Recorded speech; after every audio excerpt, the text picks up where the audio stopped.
Hello everyone, मैं MD Yadav और आप देख रहे हैं सूर्योदय सक्सेस पॉइंट। आज के इस वीडियो में हम सॉल्व करने वाले कक्षा 10 की प्रश्नावली 8.8। तो आठवीं जो प्रश्नावली है वो त्रिकोणमिति का परिचय से संबंधित है। उसका 9वां प्रश्न अब आज हल करेंगे। तो चलिए स्टार्ट करते हैं। 9वां प्रश्न। 9वां प्रश्न है त्रिभुज ABC में जिसका कोण 20 समकोण है, यदि tan A 1/√3 हो तो निम्न के मान ज्ञात कीजिए। जब भी क्वेश्चन ऐसा आता है सबसे पहले त्रिभुज बनाइए।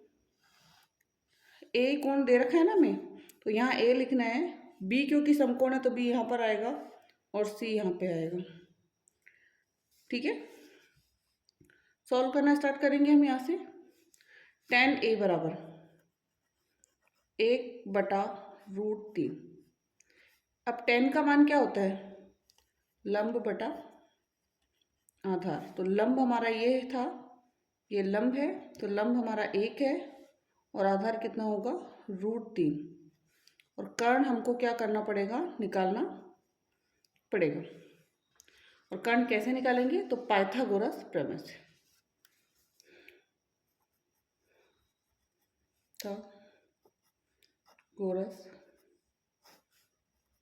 प्रमेय से, ठीक है ना, पाइथागोरस प्रमेय से निकालेंगे। तो इसमें पाइथागोरस प्रमेय में कर्ण निकालना, तो AC² बराबर, या स्क्वायर हटा के रूट लगा दीजिए डायरेक्टली, AB² प्लस BC² बराबर AB का 1 का स्क्वायर और BC का जो आएगा वो √3 का स्क्वायर। 1 का स्क्वायर 1 ही होता है, √3 का जो होगा वो 3 निकल जाएगा। मतलब 1 और 3 कितना हो गया? 4 हो गया। √4 और √4 से बाहर क्या निकलेगा? 2। √4 से क्या बाहर निकल गया? 2। मतलब जो कर्ण है उसकी वैल्यू हमारी कितनी आ गई? 2। ठीक है ना। अब जो पहला प्रश्न दे रखा था उसको लेंगे और उसको सॉल्व करेंगे।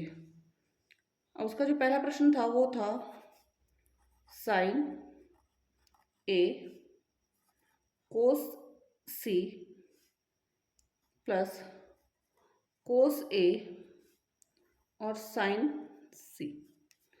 सबसे पहले हमें सारी वैल्यू निकालते हैं।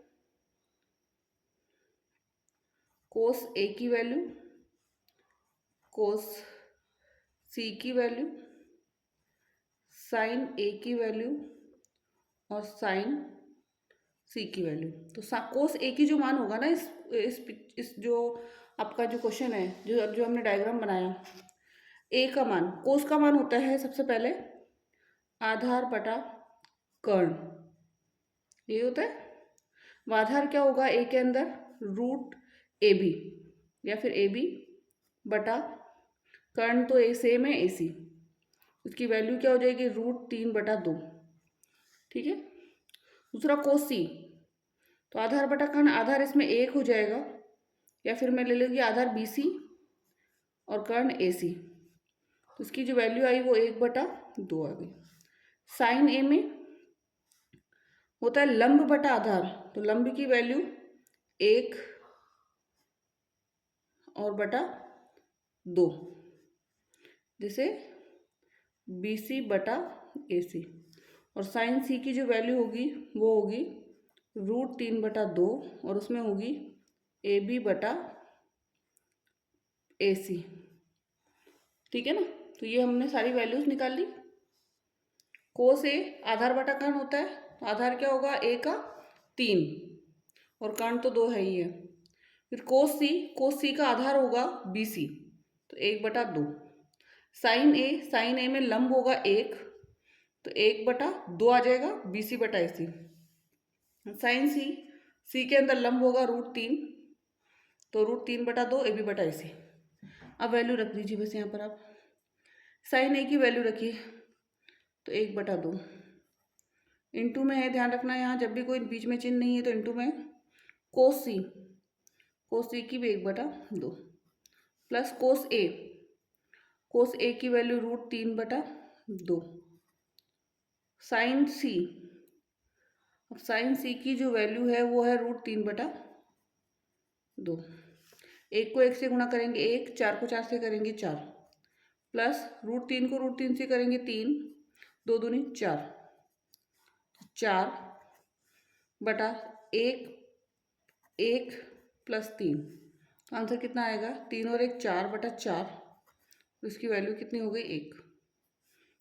तो आंसर पहले का तो आंसर हो गया हमारा 1, ठीक है ना। अब इसका जो दूसरा वाला प्रश्न है वो लेते हैं।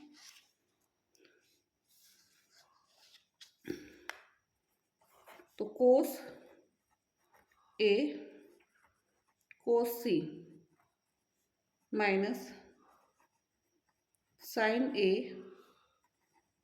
साइन सी। कोस ए की वैल्यू लिखिए पहले तो। अब कोस ए की वैल्यू हमने निकाली थी यहाँ पर √3/2, और कोस सी की वैल्यू 1/2 माइनस साइन ए की वैल्यू 1/2 इंटू साइन सी की वैल्यू √3/2। तो √3/2 दूनी 4 माइनस √3/2 दूनी 4। सेम संख्या कटेगी तो 0 आ जाएगा। आंसर कितना हुआ? 0। तो पहले का तो एक आंसर आ गया और दूसरे का कितना हो गया इस क्वेश्चन में? 0 आंसर हो गया, ठीक है। पूरा क्वेश्चन आपको समझ में आया होगा। एंड अभी तक आपने वीडियो को लाइक नहीं किया तो लाइक कर दीजिए, चैनल को सब्सक्राइब नहीं किया तो सब्सक्राइब कर दीजिए। Thank you so much.